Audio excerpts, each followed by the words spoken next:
Bonsoir à tous. Alors mon rôle, je vais me présenter déjà, Philippe, donc on m'a annoncé tout à l'heure, je fais partie du CADTM, donc le comité pour l'annulation de la dette du tiers-monde. Donc vous avez déjà une petite idée de nos positions de fond sur le sujet de la dette. Nous, notre analyse, elle était plutôt sur les pays du tiers-monde dans un premier temps, et puis l'actualité a fait que nous avons développé depuis quelques années une réflexion, on va dire ça comme ça, étendu nos analyses plus exactement aux problématiques des dettes des pays du Nord. Alors je ne vais pas faire long, si vous avez des questions sur le CADTM, on pourra en parler après. Là, on va revenir sur le débat qui a été lancé par Clémentine Autain, parce que c'est ça le cœur du débat. Moi, mon rôle, là, simplement, ça va être simplement de distribuer la parole et puis d'organiser un petit peu les questions-réponses de façon à ce qu'on puisse interagir et puis essayer de faire avancer le débat, soulever les objections qui vous viennent en tête, voir comment on peut réfléchir ensemble pour avancer sur justement cette ouverture d'autres possibles, parce que c'est vraiment dans ce moment-là que nous sommes. Il faut qu'effectivement qu'on ouvre les fenêtres, je reprends l'expression, on est tout à fait d'accord là-dessus. Il faut qu'on ouvre les fenêtres, il faut qu'on ouvre des fenêtres dans nos esprits, sur la façon dont on conçoit les choses. Je voudrais dire juste deux petites choses pour peut-être lancer les discussions au-delà de ce qui a été présenté et sur lequel on pourra réagir après. Contrairement à ce qui a été dit, un État ne fait pas faillite.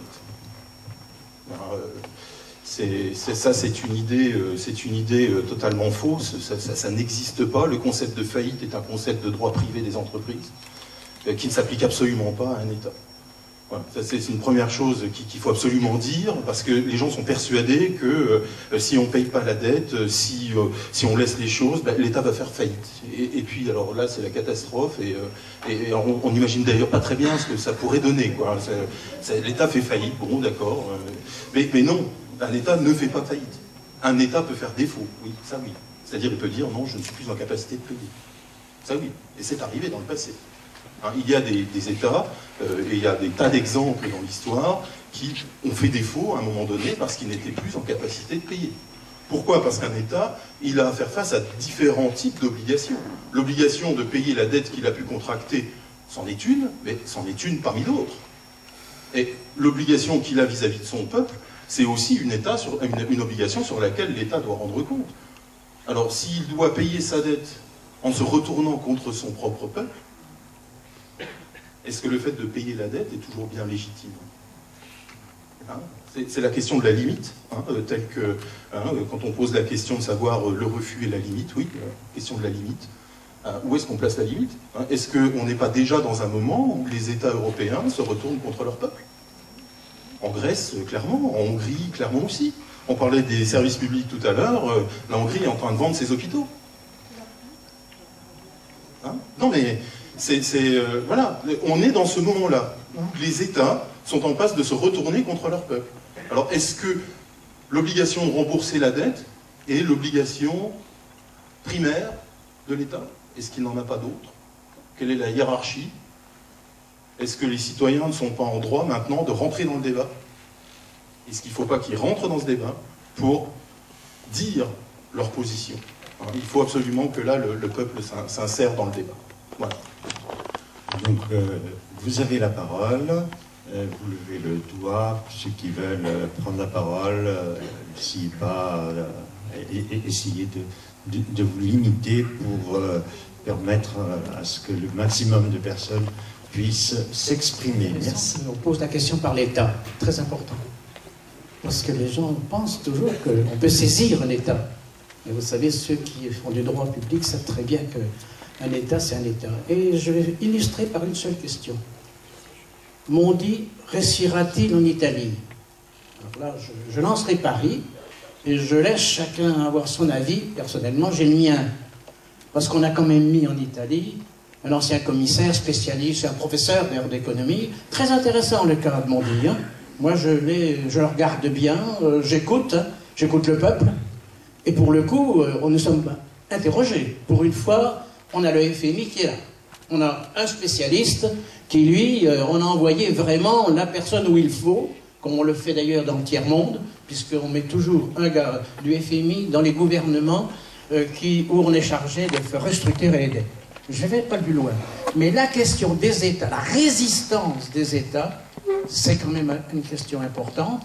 Et là, on a bien fait de poser la question d'emblée, parce qu'effectivement, le pouvoir politique reste les États. Ça, il n'y a rien à faire. On ne peut pas les tuer. On ne peut pas tuer un État, il ressurgira. J'aurais aussi deux observations compte tenu du problème de la dette qui a été évoqué. Clémentine a dit tout à l'heure, aux États-Unis, après-guerre par exemple, le taux d'endettement public était considérable. Mais on sortait quand même de la Seconde Guerre mondiale.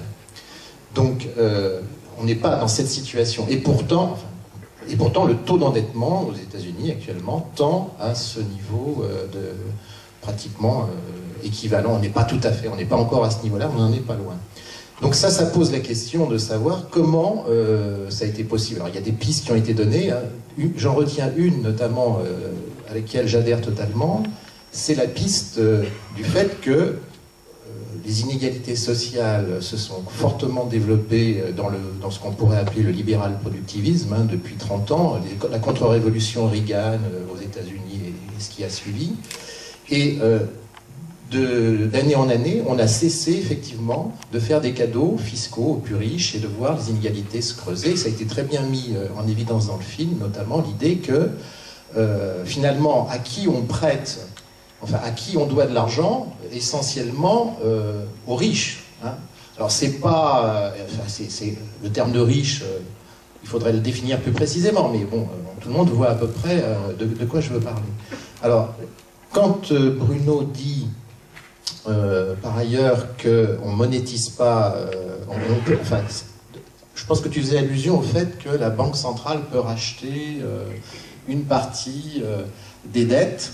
La question étant de savoir, effectivement, si elle rachète, par exemple, la dette primaire, c'est-à-dire lorsqu'il y a émission des titres de la dette, ou est-ce qu'elle rachète la dette sur le marché secondaire? Bon, ça, on ne va pas rentrer dans le débat, c'est une question complexe, mais c'est pas la même chose. C'est pas tout à fait la même chose. Alors, concernant ces questions, moi je pense que de toute façon, on sera obligé, comme l'a dit Philippe tout à l'heure, à un moment ou à un autre, de faire défaut sur une partie de la dette. Ça, c'est effectivement... Alors, on traduit ça, nous, dans le collectif, par l'idée suivante. Il y a une partie des dettes qui sont illégitimes, parce qu'on veut que le défaut soit... Enfin, politiquement, on veut qu'il soit assumé, finalement, quand on dit ça. C'est ça, les questions. En même temps, il faut savoir que ça aura des conséquences énormes. Par exemple, si la Grèce... Non, mais si la Grèce toute seule fait défaut, par exemple, ça lui pose des problèmes plus importants que si c'est un ensemble de pays européens, par exemple, qui prennent la même décision. C'est un pays beaucoup plus faible et beaucoup moins développé que la Grèce, même si la Grèce en Europe, elle n'est pas le pays le plus développé. Et effectivement, comme le dit Bruno, sur 3 milliards, je crois, de dettes, ils en ont remboursé à peine 900 millions, je crois, quelque chose comme ça. Les chiffres, hein, ce sont à peu près ces chiffres-là. Voilà. Alors c'est pas qu'ils l'ont remboursé, c'est qu'en fait ils l'ont racheté à un taux très très bas et donc l'ont supprimé de fait. Raymond, il y a qui ça? Par rapport à l'Amérique du Sud et l'Équateur, il me semble qu'il y a quelque chose d'intéressant qui a été mis en place. Les banques coopératives, le CELAC, il me semble que c'est un système d'organisation, de solidarité entre les pays sud-américains. Savoir est-ce qu'on pourrait avoir ou imaginer un tel système entre les pays européens qui soit coopératif. Et le problème aussi qui est soulevé par les taux d'endettement qui sont très forts au niveau européen, c'est un petit peu... je me demande si c'est pas une sorte de privatisation de la création monétaire qui a eu lieu depuis...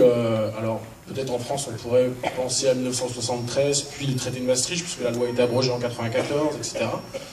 Et voir si, en nationalisant des banques ou en nationalisant la création monétaire, quelles conséquences ça pourrait avoir au niveau de l'Europe, des relations entre les pays européens. Parce que si les initiatives sont unilatérales, est-ce que ça pourrait pas ne pas poser un problème sur l'euro, par exemple? Voilà, c'est la question que je pose. Ça va se poser, là, ça se passe quand même pas super bien, je sais pas trop bien où on va. dans quelle étagère, donc il y a un problème de rythme. Mais juste un mot, c'est juste pour dire que ce qu'on disait en 2005 sur la Banque Centrale Européenne et le fait qu'on contestait son indépendance qui était validée dans le traité qui nous était proposé, donc ensuite avalisé par le traité de Lisbonne, on en est là. C'est-à-dire qu'aujourd'hui, on voit bien que nous n'avons pas d'outils monétaires à notre service. Et nous sommes là en train d'essayer de quémander, s'il n'est pas possible, peut-être, enfin bon, s'ils veulent bien, s'ils sont gentils, etc. Ça ne va pas du tout. Donc il est évident que pour avoir des politiques, pour juste simplement maîtriser ce qui se passe, il y a la nécessité que les banques puissent créer de la monnaie et puissent en tout cas être au service de décisions politiques de façon extrêmement directe. Donc ça c'est un des nœuds, je dirais, de ce qu'un discours alternatif proposerait dans la construction européenne qui s'est faite à l'envers, puisqu'on a fait un grand marché et ensuite on s'est posé des questions politiques. Donc de toute façon, on continue de payer le fruit de ce problème-là et que finalement, le there is no alternative de Thatcher s'est imposé très fortement en Europe et que la suite du film européen, ça a été quand même d'être au garde à vous de cette logique-là. Et que malheureusement, quand les gouvernements sociodémocrates ont été majoritairement à la tête d'État au sein de l'Union européenne, et que donc il y avait une autre majorité potentiellement possible, les règles du jeu n'ont pas été modifiées. Et on continue de payer ce problème-là. Donc si d'une certaine manière l'Europe aujourd'hui semble menacée, c'est pas parce qu'il y aurait des ingrédients de gens comme nous qui serions contestataires de cette idée européenne. Je pense que défendre aujourd'hui l'idée européenne, c'est lui permettre de se doter d'outils qui voilà, nous propulsent vers des solutions qui ne mettent pas le peuple à terre. Or aujourd'hui, il met le peuple à terre. Et c'est parce que ces politiques économiques mettent le peuple à terre que le peuple se retourne contre l'Europe et on a un peu ras-le-bol de cet ordre des choses. Le truc, c'est qu'à nous d'arriver à fédérer à l'échelle européenne les différentes contestations. Et il y en a un paquet. Hein.